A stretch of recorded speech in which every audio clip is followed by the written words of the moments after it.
it was like there was something present and absent at the same time. And boy, that picture has been an inspiration for me, even though I don't know what I was doing. Mm-hmm. And when I took the picture, so there's something, snap, and I keep walking. My mind saw something that I wasn't aware of until later. And so for me, in retrospect, that was the beginning of this journey of learning to see and training myself to see. Spirituality for me has kind of a parallel history. Okay. About not getting all up in my head in order to feel a relatedness to what's behind me. Welcome to Faith and What Resonates, a show that explores the intersection of faith, spirituality, music, art, and the ways that we make meaning. I'm Gail Gallagher, professional musician and lifelong seeker. I'm a member of the Unitarian Universalist Church, and one of our core principles is that everyone has their own free and responsible search for truth and meaning. On this show, I interview artists, musicians, clergy, and other awesome people about the ways that they make meaning, and we explore the magic of the things that resonate. My guest today is Dan Lewis. Dan is a photographer. His company is Badassity, and he combines photography with his experience in life coaching to really help his clients fully express themselves in photos. And we're actually doing my headshots after this recording, and we're going back and forth of different things that I want to convey. So I'm currently experiencing this process, but anyway, this conversation is all about his view of photography as a spiritual practice, a little bit of his background, and all that good stuff. So without further ado, let's jump into the conversation. All right, I am here in person with my friend Dan Lewis. Hello. Hey, Gail. It is great to be here. Yeah, I do very few in-person conversations, what with recording a podcast in a pandemic with people all over, but you're in Chicago, and here we are. It's a first in a while. Yeah. So Dan, can you tell the audience a little bit about you and what you do in the world? Sure. I am a photographer. I do two kinds of photography that are closely related. One is personal brand photography, where if you're a coach or a consultant or an author where you are the brand, then I take photos of you and bring out, help you crystallize just who you are for the world and photograph you so that you can promote yourself and create a connection with your audience. I also do fine art portraiture. But again, it's all about people. And with the fine art stuff, I can get a little more outside the box is the way I would put it. When I'm doing personal brand photography, it's all about drawing out the essence of you and how you show up for your clients. So you at your highest and best and most attractive. Yeah, so capturing everybody's best looks and really getting them comfortable with themselves. Exactly. Yeah. In a way that's consistent. Mm-hmm. And then in the fine art stuff, I have the flexibility to show kind of the light and the dark side of people.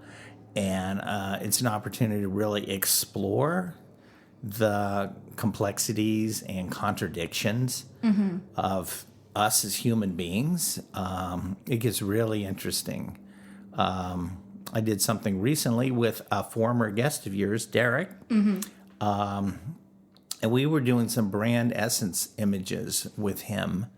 And when I was culling through all of the images, there was one that I found really interesting where he's looking off into the distance and he has his hands up. I guess your audience can't see this, no matter where I put it in respect to the mic. But he had his hands up and he's looking off into the distance. And I thought to myself, well, this is no way you can use this as a brand photograph to promote yourself, but it really works as a portrait. And I kind of, in my head, entitled this photograph, The Prophet. Mm-hmm. And it's like he is having a prophetic vision of some sort. Mm-hmm. And it's an image I like very much. Yeah, I've seen that one. And for those who haven't listened to the episode, Derek combines improv and ministry and is just a wonderful human being. But this photo of him is really magical and and very cool and very him, and it's wonderful. It's boy, for me, it is a piece of art. Not that I planned it and I saw it ahead of time. It just emerged out of our relationship and what we were doing together, and I was available to capture it and work with it so that it really comes through.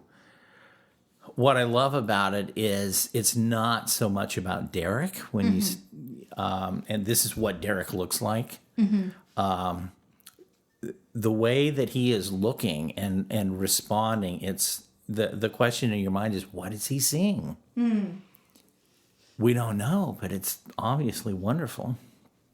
That's very cool. Yeah, I like the idea of the storytelling in your photos, and I think, well, I'm just excited for when we do my headshots pretty soon. We're gonna do way beyond headshots. Oh yeah, I actually would love to hear, because when we talked about the photos, you mentioned that I said headshots, and you were like, well, no, I want to do more full body shots. So I guess speak to like how you are so much more than headshots. Okay. I use the word headshots because the world uses it, but it's a very limiting thing. You know, it is literally your head and a little bit of your shoulders, and that's it. And, it comes from Hollywood way back in the day, and it's still used, in theater and whatnot today as a way of, here's what this actor looks like. Is he right for the role, or she? And they're designed to be uniform, so you can compare different looks rather than looking at the artistry of the composition or that sort of thing. It's also designed to be efficient for the photographer, so they can do lots of them, and they all look the box is the same. Yeah. And it puts you in a box, literally in that frame.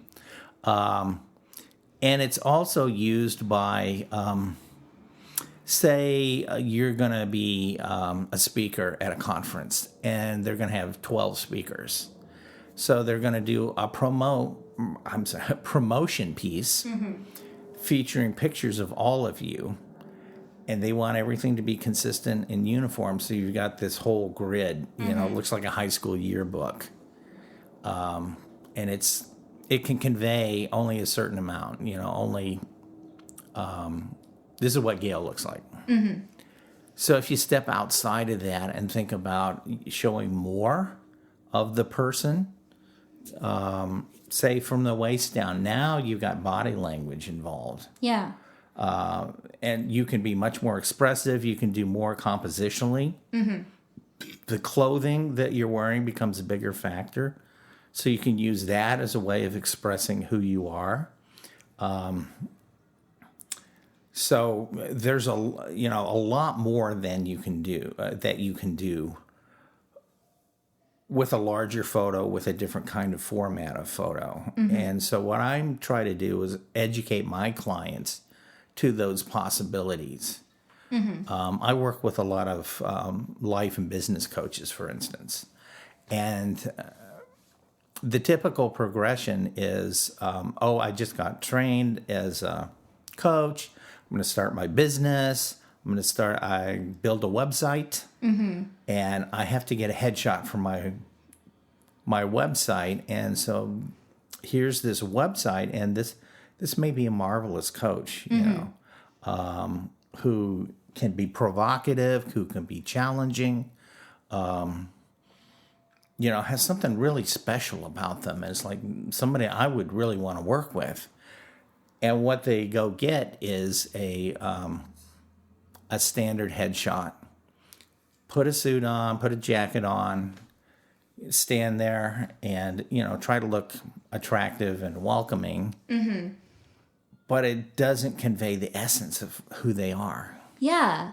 And I wanted to highlight, because I come from that acting place of, I majored in acting, and, it's okay, you get your headshots, and the sort of the being on the directing side of the table where you're just, looking at everybody's headshots, and it has this uniformity, and, I like this idea that just by connecting with the whole person and, actually looking at that you are showing people something more.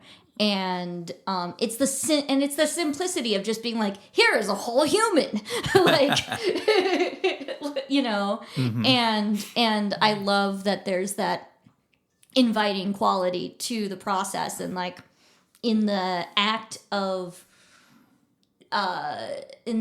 trying to capture your client's essence in the imagery, there's this opportunity for dialogue and growth just in a photo shoot. It's a photo shoot, but it's more than that, which I say before we've done our photos, but that's okay. But that's really exciting. I've have a background also in life coaching, and what I've tried to do is put that together with the photography, so that I have some skills and approaches to help you feel safe and brave and show up fully present.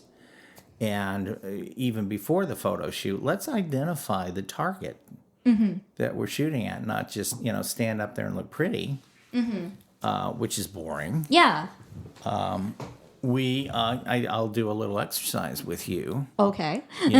And we've already got a kind of a general direction that we're going with wisdom and whimsy. So now those are specific prompts, and we can develop some unique ideas around those and plan those photos so they'll convey what you want to convey, rather than just, well, here's what Gail looks like. Yeah. Yeah, and I love that I can come in with, by the way, listeners, my words that I'm really latching on to as an artist is whimsy and wisdom. And I love that I can go to you and we can really play around with that.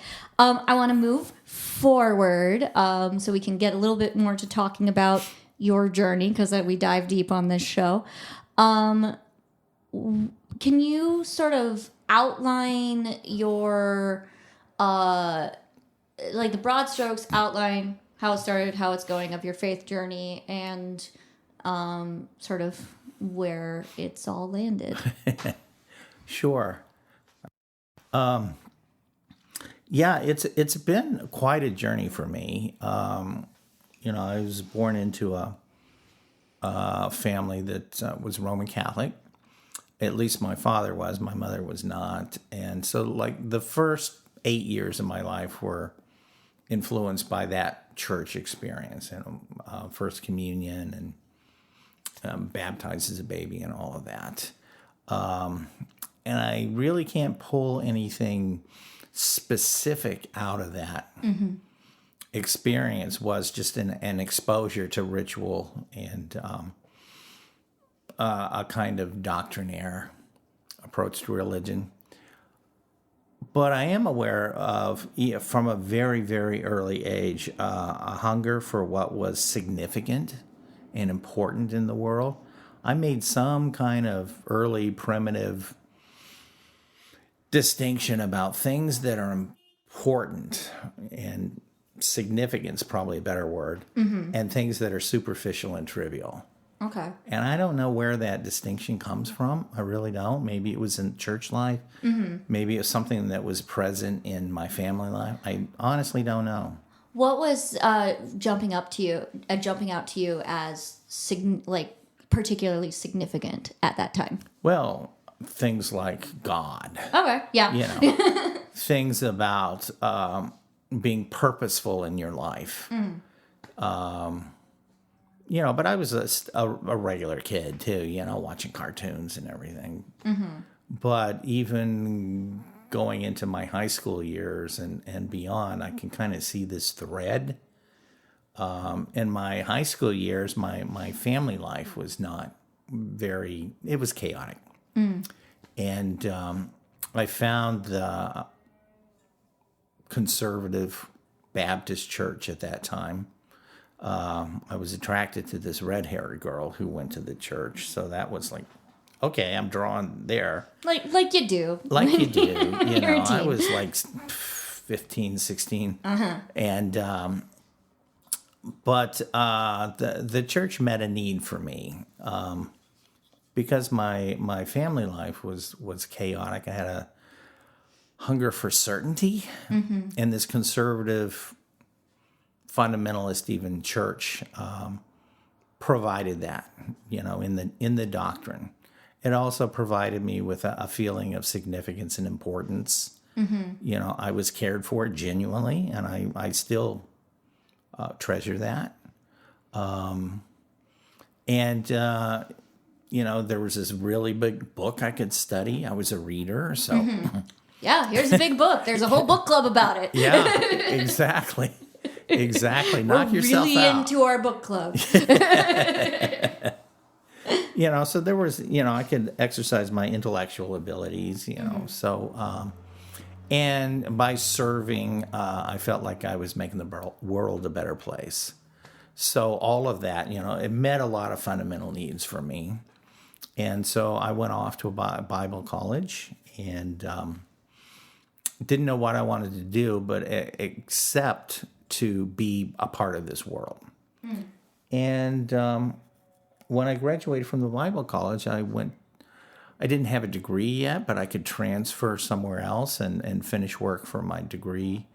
So I went to a Christian liberal arts college, and it was like a religious conversion for me. Before, like, everything was the Bible, the Bible, the Bible. Yeah. You don't need anything else. Stay away from anything that is worldly.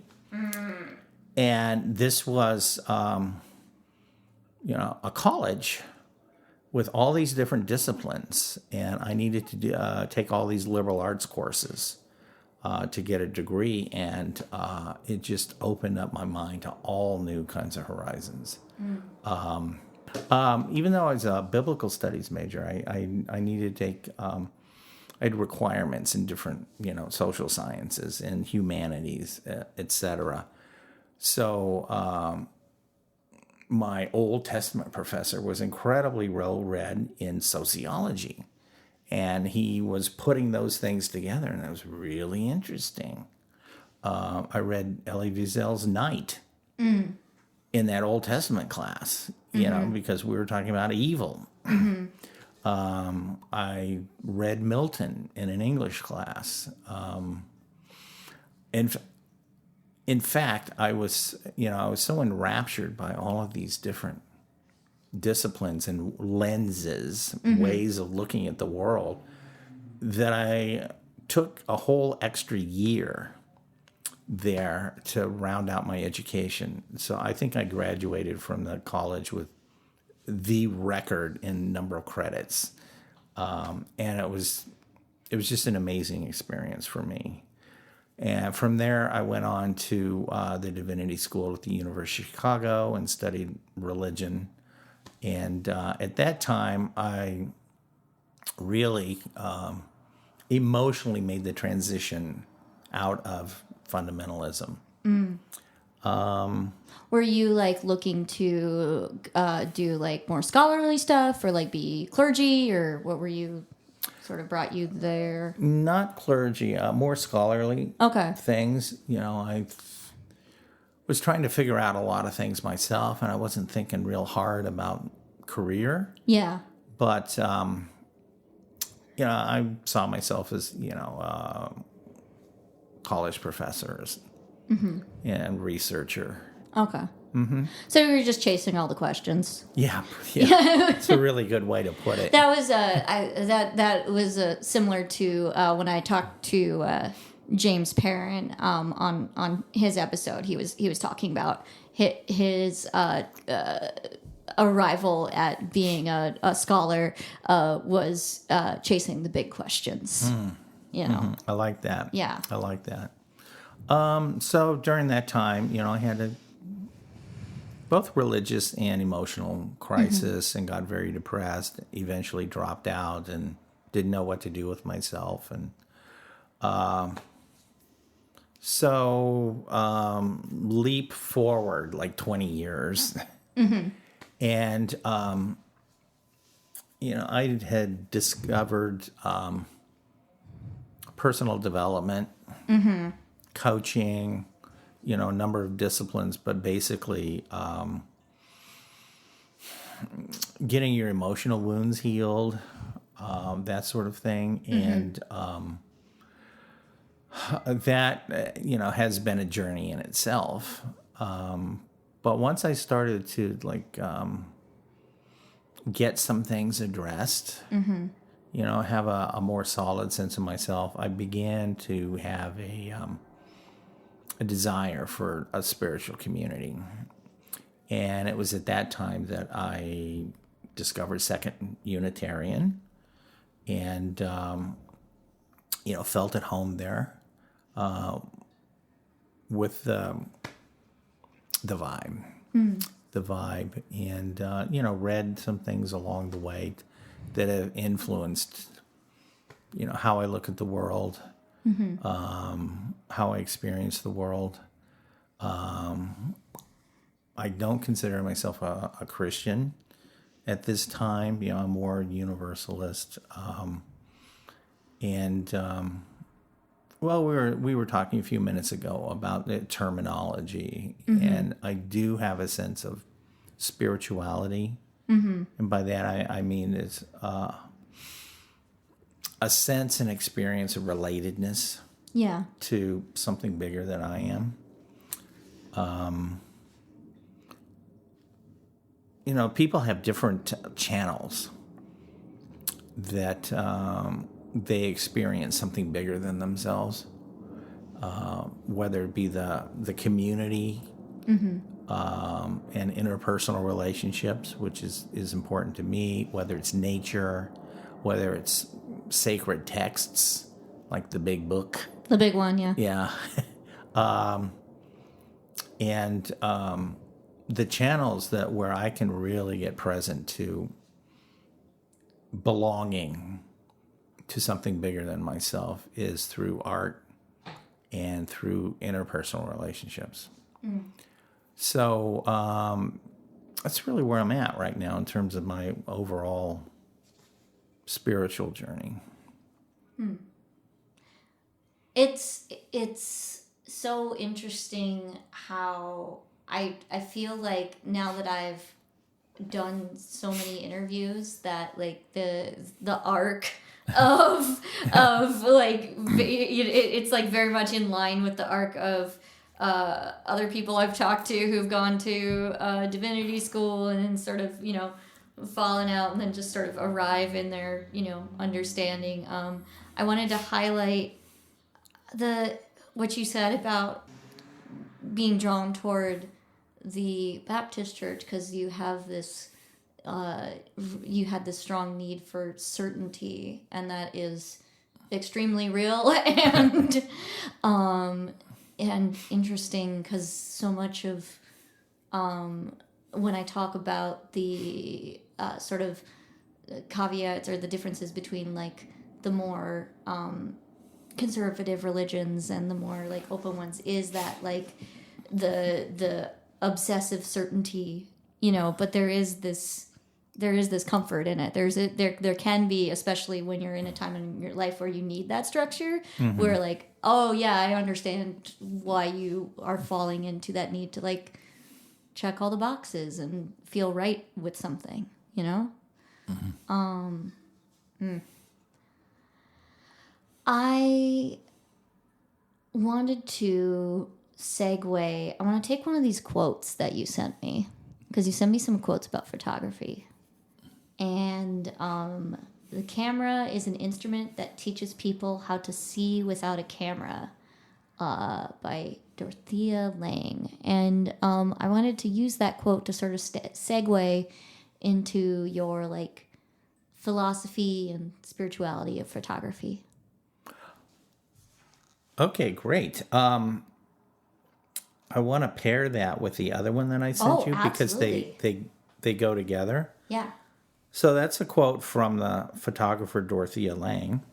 The camera is an instrument that teaches people how to see without a camera. It's all about learning to see. Mm-hmm. And then the other quote is from Rabbi Abraham Joshua Heschel. And he says, the greatest hindrance to knowledge is our adjustment to conventional notions, to mental cliches. Wonder or radical amazement, the state of maladjustment to words and notions, is therefore a prerequisite for an authentic awareness of that which is. Yeah, there's a kind of a lot to unpack in that last one. His syntax is a little... Yeah, continue to unpack it. That last sentence is a brick. It's it's a little convoluted. So he's the greatest hindrance to knowledge is our adjustment to conventional notions, to mental cliches. Mm-hmm. Wonder or radical amazement, the state of maladjustment to words and notions, is therefore a prerequisite for an authentic awareness of that which is. So what Heschel is saying is the biggest barrier that we have in understanding the world is we adopt mental cliches. Mm-hmm. Oh yeah, I know that, and we don't really open our eyes and see. We settle for the conventional. Mm-hmm. And what's called for is what he calls radical amazement, and I love that. Is we need to train ourselves in setting aside all of the cliches and whatnot and really looking with an attitude of wonder and curiosity. Yeah. And that's absolutely fundamental. He has another quote that I like that's much simpler to understand. He says, all religion begins with wonder. I love that. That is so good. Mm-hmm. Oh my goodness. I love the edge and sass of mental cliches too. Like that. I mean, in a way, it's like you're referring to prejudices, you're referring to judgments, but like mental cliches makes it just sound like you're just doing the easiest thing, and it sort of has this call toward, I love that it has this call toward as the quote goes, radical amazement, but like there's this call towards openness and this idea of it's beginner's mind. Oh, that's another way to say it. Yeah. Well, I pull these two quotes together, one from a photographer, one from a philosopher of religion, because for me they're about the same thing, about learning to see. And Dorothea Lange's quote talks about using the camera as a tool, not just to snap a picture or capture an image, but of learning to see in an entirely new way. And that really has been my journey in photography for the last 20 years. When I first started out, I thought, I want to learn to do that. I like these pictures. And I want to learn to do that. Were there particular pictures that made you go, I want to learn to do that? I don't think so. Not Okay. that I recall. I had a girlfriend who'd taken some photography classes, and so she had a camera around, and I got curious, and I want to be able to do that. And so I bought a SLR, and it's film back in those days, and took a week's vacation to New Orleans, and spent all day snapping pictures and taking them to the 1 hour photo at the Walgreens. And I shot the most hideous pictures. They were terrible. Fortunately, it was automatic focus, so they were mostly in focus, but it was a matter of, oh, there's a feather on the sidewalk. I'll take a picture of that. When I got it back, it's like, this is nothing, And I didn't even know what was wrong with it. It's just like, well, I was thrilled with the thing, and now the picture's just awful. Or here's a fountain, this bubbling and everything. Oh, yeah, I'll take a picture of that.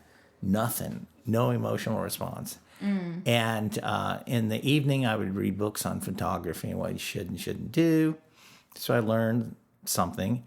And by the end of the week, I had a half dozen semi-competent pictures, of some waiters marching down the street, or a guy, it's New Orleans, he's a street busker. It's okay, yeah, that's a good picture. I like that.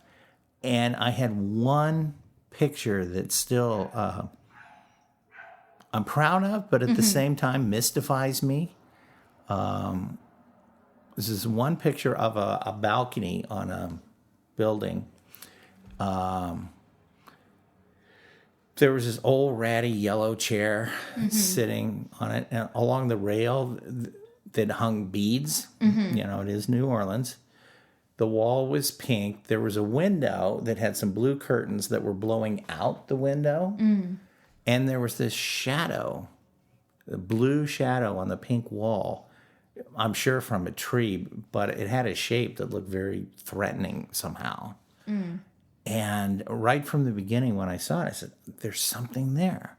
It's interesting. There's something there. I can't name it. I don't know what it is. It was like there was something present and absent at the same time. And boy, that picture has been an inspiration for me, even though I don't know what I was doing.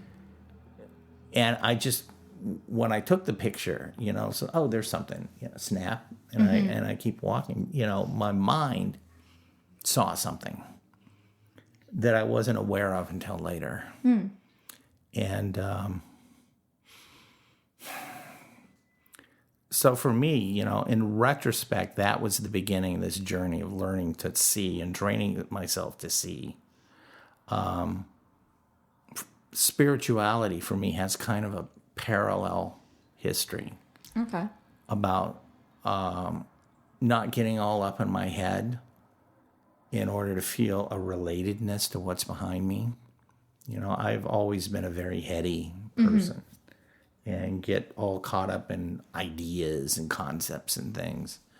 And what I find when I'm photographing is I get into this state where words drop away and ideas drop away and talking to myself drops away. And it's just 95% of visual experience with a few verbal cues to myself, but it's like, it's like a state of meditation. I'm not going to say the two are the same, but there's an analogy there. And, when I am in a spiritual state or spiritually aware state, again, I'm not talking to myself. I'm not putting words but I'm, just having the experience of I feel like I belong. It's like you're standing with it and you're just being present with it, but then you're also collaborating with that environment by like documenting it, but it's not necessarily, it's not necessarily in that space of like, I'm going to take the best picture. It's just being curious about it and like capturing it in that moment as your instincts fly, basically. Yeah, I think that's fair to say. It's there's an engagement, and there was some photography writer that I read a few years ago, and he said composition is the strongest way of seeing something. And that's kind of what I'm doing, is I'm moving around, and engaging with whatever it is I'm photographing, or I think I'm photographing. And the implicit question underneath everything is, what's the strongest way to see this? Is it from here? Is it down here? Do I want to take in more of the background or not? And I would compare it to the religious practice of contemplation. Okay. I'm contemplating this thing in visual terms, and not so much about labeling or putting language or ideas. And then when I'm photographing a person, there's a whole extra dimension there. See, I was gonna say, how is it different from? How do you compare the meditative aspects of photographing in nature versus photographing a person? Photographing a person is much more complex. Yeah. Because there's this dynamic between us. And so I'm kind of doing two things at once. One thing is all the composition and everything that I was talking about. Is the light working? Should I move the light in some way? Do I want to shoot from a different angle? Or, what's the strongest way to see this person right now? And the second track is I am present to this relationship that we have, where there's an agenda. Sometimes stronger, sometimes not so much. But the most important thing for me is the kind of space that I'm holding for the person. It's virtually everybody that I know, there's some anxiety when you get in front of a camera. It's the same thing for me. I had my wife photograph me a few weeks ago, and it's like, no, I was doing the same thing all my clients do. Oh, that's super. So how is it that, being photographed when you're not in the driver's seat of the camera, like, speak more to that, because that's really interesting. Now, I know some little tricks and tips, that I teach my clients typically to help manage that weird situation of being looked at and knowing that it's going to be recorded. And, we all have micro expressions that just flip by so quickly, we don't even know our face looked at that way at that moment. And so it's naturally anxiety producing. I'm being looked at. Yeah, I'm a prey animal. So there's, we're hardwired to like, okay, pay attention, because we're vulnerable. There is a real vulnerability.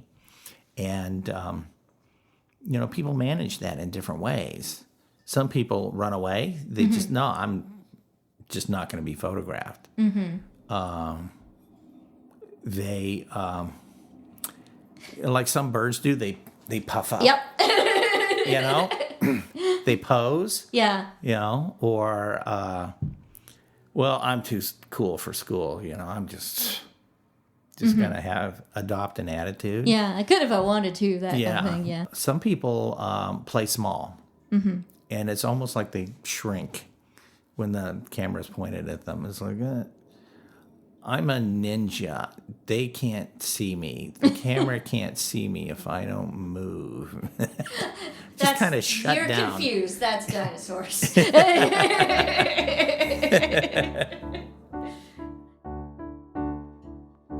We'll be back to my conversation with Dan Lewis in a minute, but I very quickly wanted to let you know what's happening with New Faith New Media. If you aren't already aware, this podcast is produced by New Faith New Media, a brand new interfaith media network focused on putting out content that explores the different ways that we make meaning in the world. And we just launched our new website, newfaithnewmedia.net. And one really cool thing about that website is that we have a discussion forum. Yeah, we're taking it back to the early 2000s. So you can go over there and you can talk about this show. You can talk about other shows. You can meet other cool, open-minded spiritual folk. And yeah, just join our community there, newfaithnewmedia.net. Also, if you want to support the network, we have our Patreon, and we also have a Buy Me a Coffee account. So Patreon is monthly support, and then Buy Me a Coffee is like a one-time donation. And those links are in the show notes. And make sure that you are subscribed to New Faith New Media on whatever channel you're listening to this podcast on right now. And you'll be able to keep posted on all of our shows. All right, so that is it for commercial time. Let's head back to the discussion.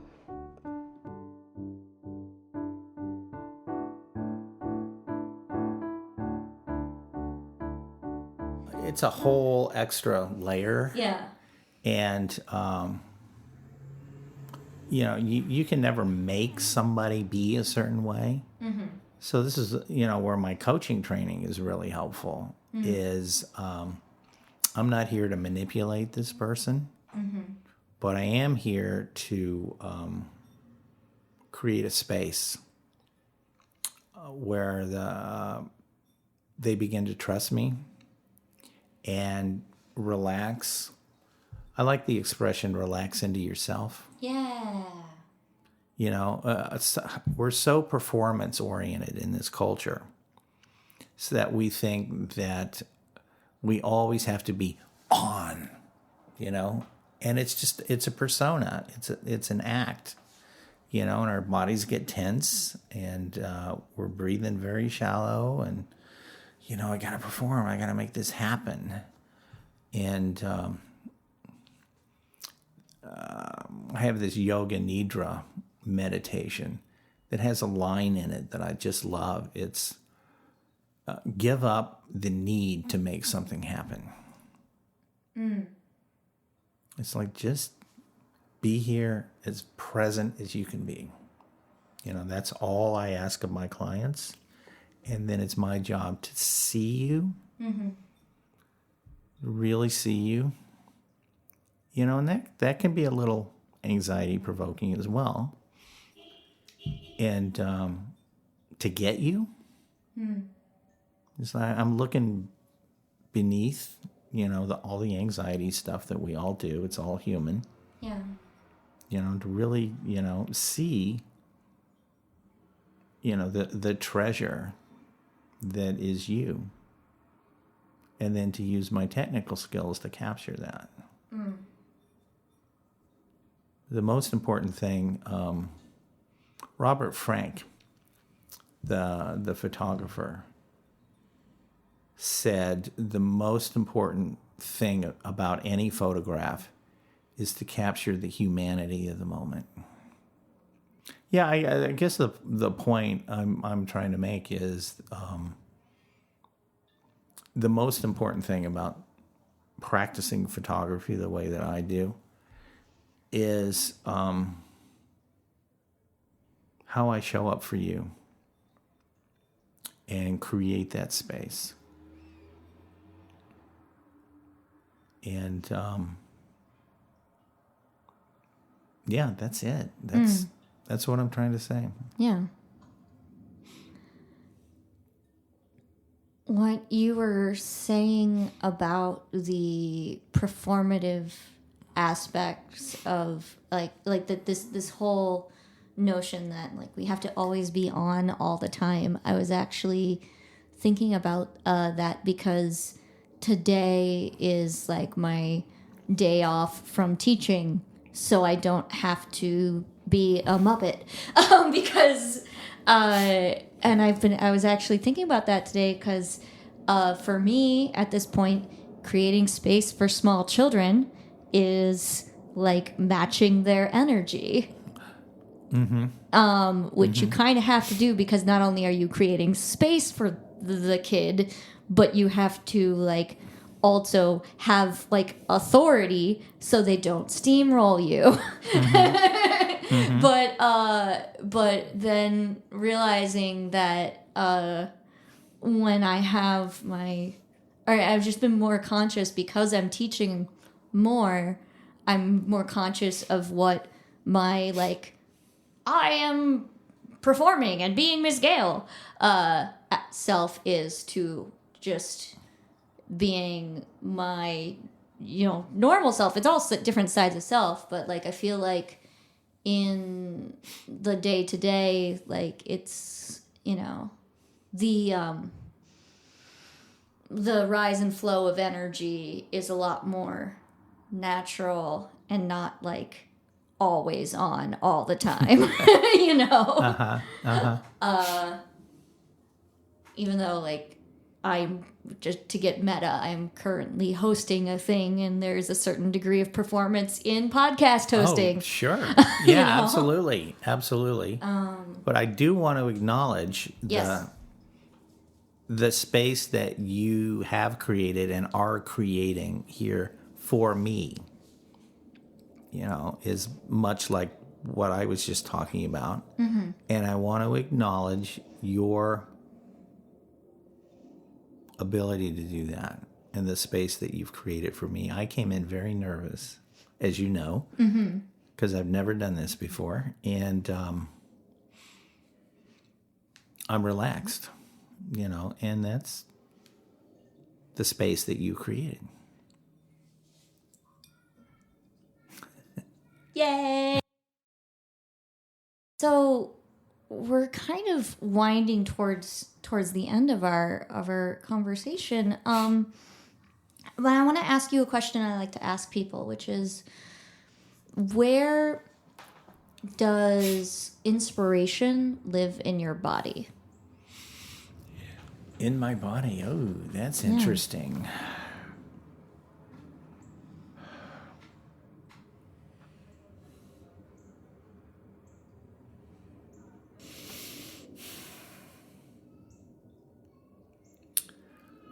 It's not, while I'm working, it's not something that I think about a lot. It's, I gotta get inspired. Picasso's got this great quote is, yes, there is inspiration, but she has to find you working. And so, when I'm working, I get into it immediately. It's not like I kind of gotta ramp up. And so whether it's a shoot or post-production, those are kind of or planning, those are kind of the three phases of work for me. Planning something, and this is where I'm at with your project right now. And it tends to little pops of excitement. It's like, I just made this connection. We can do this. Or, the shape of your ukulele, kind of mirrors this thing. And they're related. So how can we use that? I get all excited about that. So, I do a lot of brainstorming and, I get these inspirations of bringing in a connection with something else. Then during the shoot itself, we talked about that a little bit. Is let's have you sit over here in this way, and I'll see that it communicates something that we haven't been communicating before, and it is really in alignment with what we're trying to accomplish. And I count on inspiration during the session. I do what I can to like set the stage in terms of wardrobe, in terms of background, in terms of where we are. I'll jot down some brainstorming about body language and whatnot. So I kind of prime the pump. But I count on these little moments and inspirations during the shoot where I'll go off script and we'll try something else. Sometimes they work, sometimes they don't. When it works, it's great. In post, that's like an Easter egg hunt. Because I'm going back through the photos and often, oh, here's a photo I thought was going to be great, but now that I look at it more carefully and blown up, it's like, no, I see what I was after, and it doesn't quite work. You know, it works or it doesn't. I can't will it to work. And then there will be other photos that like, when I took it and I saw it in the viewfinder, that's not going to be anything. Sometimes I'll look at it again, it's like, oh, that does something that I didn't expect. You know, there's a little hint of an expression there. You know, I look at people's faces in pictures all day long and can start to see the, really subtle little differences of, from a distance, these two photographs look absolutely identical, but the way she's holding her shoulder in one makes a difference. And I feel warmer when I look at that versus the other. Or I'll see something that I think I mentioned to you before, that I didn't think this photo was going to be anything at all, but actually it works with a different intent.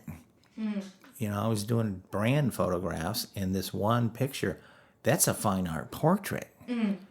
And so I'll treat it a little differently in post, you know, and bring out some things. And so I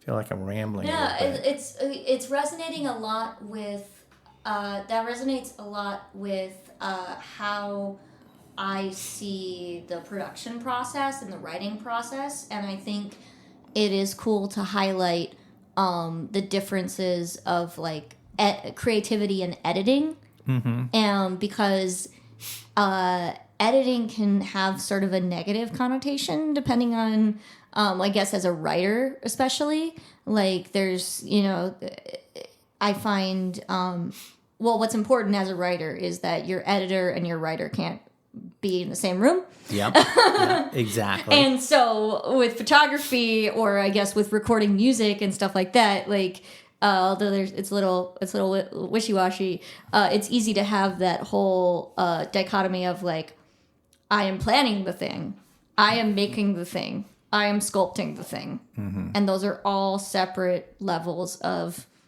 inspiration. And I think writer's block and creativity block and things come from when we try to do all of the things and wear all of the hats at once. Absolutely. Yeah. But photography, it's easier to be like, doop, doop, doop. These are different things. Maybe. I hadn't thought on that, but I think you're right about it. You know, they are pretty naturally segmented in that way. And when I think about, like, when you were talking about your early photos, like, when you have that expectation of, like, I'm taking a picture of this feather, and it's going to be the best feather ever. I don't know if that's how your brain actually worked. But like, this is going to be so great and so awesome. And then it's like, this is what it is. You know? Well, the fact that everything has moved to digital now, and I get immediate feedback. Yeah. And what I do in the studio is I shoot tethered to my laptop. So I don't have to depend on this tiny little viewfinder, that I can immediately look at full screen size and see, did I get it or not? If I didn't get it, I can try again. That's really useful. Oh, for sure. Yeah. Yeah. But yeah, the artistic and meditative quality of like, I guess, a film of like taking that picture and then revisiting it later when you're in a new place. Like there's that extra element of it, which I hadn't thought about. Mm-hmm. Where can people find you? Where can people connect with you if they're in Chicago, and want to hit you up? Absolutely. The name of my studio is Badassity, BADASSITY.com. All my information is there. I am based in Chicago. Happy to travel. That's where you can reach me. Awesome sauce. And yeah, before we wind down, is there anything that you wanted to speak to? Any like final thoughts or things kicking around your brain? There are paths that we could take. Would be a whole other show. For sure. I think we're good for now. For sure. I think the biggest takeaway that I'm sensing, and this might be the title of the episode, is I really appreciate how you talk about this new way of seeing and the meditative process of allowing yourself to just see and observe. And I think that is super cool, shall I say. Badass. You can say that. I can say that. You can say that. Yeah. Yeah, I have been knocking around for a few years now of creating some kind of a course or educational experience on photography and spirituality, or photography as a spiritual practice. And actually, I was reading back over my notes of that today, and I think what I would entitle it is Seeing Anew. Thank you for being on the show. I'm just going to drop that and drop the mic, but don't. They're expensive. Yeah. Thank you for listening to Faith and What Resonates. The theme song you are hearing is My Journey, My Song, an original composition I wrote back when I was 19, but it still slaps. You can find out where to connect with Dan Lewis through the link in the show notes. This podcast is produced through New Faith New Media, and you can find out more about New Faith New Media at our website, newfaithnewmedia.net. That's newfaithnewmedia.net. You can also head over there and become a member of our discussion forum and discuss this and other episodes. Make sure that you are subscribed to the New Faith New Media podcast feed, wherever it is you are listening to the show. And if you're listening on Apple Podcasts, make sure to give us a 5-star review and all that good stuff to help people find our shows. You can support New Faith New Media at Patreon or buy me a coffee. Those links are in the show notes, as well as other ways to connect with us on social media. Thank you so much for listening, and remember to keep following the magic of the things that resonate. New Faith New Media. Theology. Nerdery. Community.